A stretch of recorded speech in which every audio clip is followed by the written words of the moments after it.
Hi friends, 10:30కి లోపలికి రావాలని అనుకోకుండా వర్షం ఈ రకంగా పడుతుంది ఫ్రెండ్స్. చూడండి,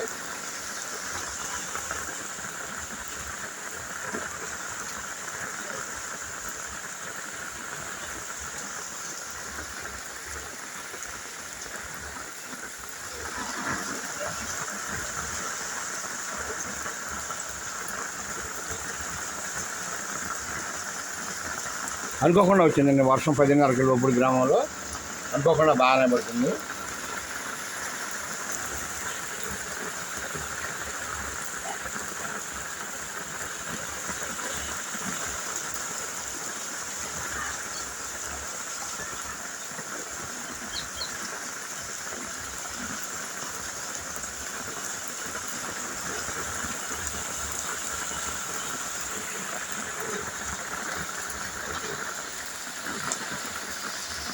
ఓకే ఫ్రెండ్స్, వర్షం ఇంకొకసారి ఆగాలి. మనకి వర్షం ఆగితే బాగుంటుందని కోరుకుందాం. ఆ వానదేవుడిని వర్షం ఆగాలని ప్రార్థిద్దాం ఫ్రెండ్స్. అందరం కూడా